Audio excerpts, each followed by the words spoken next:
anak-anak, pada video kali ini kita akan belajar mengenai teks narasi.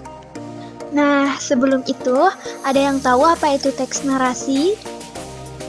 Teks narasi adalah salah satu jenis teks yang berfungsi untuk menceritakan suatu peristiwa atau kejadian secara beruntun dan mendetail, dari awal, tengah, hingga akhir dengan urutan waktu atau bersifat kronologis.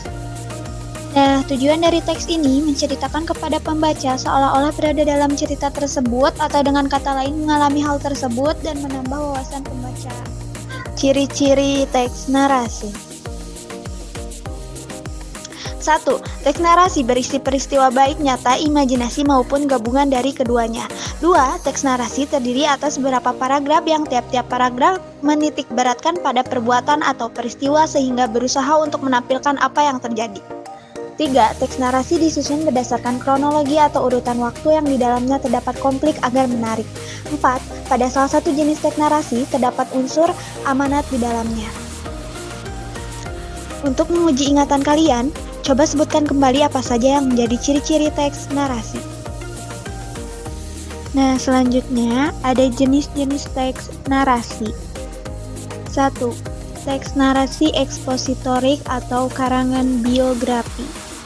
Teks narasi jenis ini bersifat untuk memberikan informasi mendetail secara runtun agar menambah wawasan pembaca, seperti teks cerita seorang tokoh dan peristiwa bersejarah.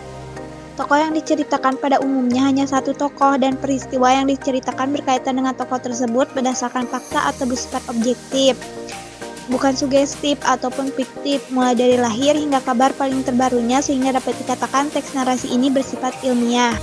Nah, bisa kalian lihat ya, ini merupakan contoh dari teks narasi ekspositori.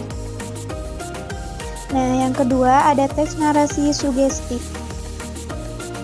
Nah, teks narasi jenis ini bersifat untuk memberikan maksud atau pengaruh dan pesan atau amanat tertentu kepada pembaca. Tujuan dari teks narasi jenis ini memberikan sugesti untuk menggerakkan hati pembaca untuk mempercayai suatu hal dengan cara penyajian yang membuat pembaca seolah-olah melihat dan mengetahui maksud dari penulis. Nah, ini merupakan salah satu contoh teks narasi sugestif. Nah, yang ketiga ada teks narasi artistik. Teks narasi jenis ini dapat bersifat fiksi maupun non-fiksi, pada umumnya imajinatif dengan menggunakan bahasa kiasan atau lambang figuratif dengan tujuan memberikan kepada pembaca sebuah hiburan. Teks ini mengandung amanat yang pada umumnya bersifat tersirat. Nah, bisa dilihat ini merupakan contoh dari teks narasi artistik.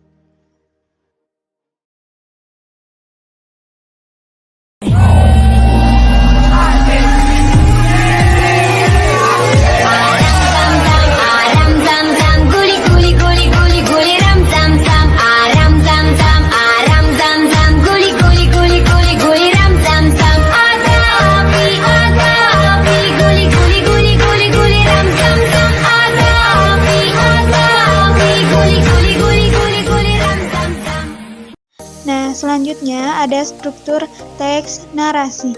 1. Orientasi. Pada bagian ini penyajian teks narasi terdiri atas tokoh, penokohan, latar tempat, cerita, waktu, suasana, dan unsur lainnya yang erat kaitannya disajikan pada bagian awal.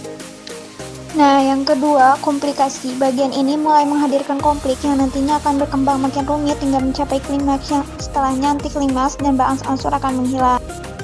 Nah, yang ketiga ada resolusi. Bagian ini menyajikan jalan keluar dari konflik sehingga berbagai permasalahan akan terselesaikan dan sebagai tanda cerita akan berakhir.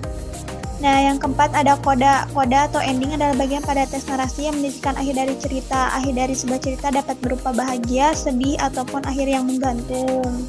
Tugas nih, pahami kembali materi di atas, kemudian buatlah satu teks narasi berdasarkan salah satu jenis teks narasi yang paling kalian pahami.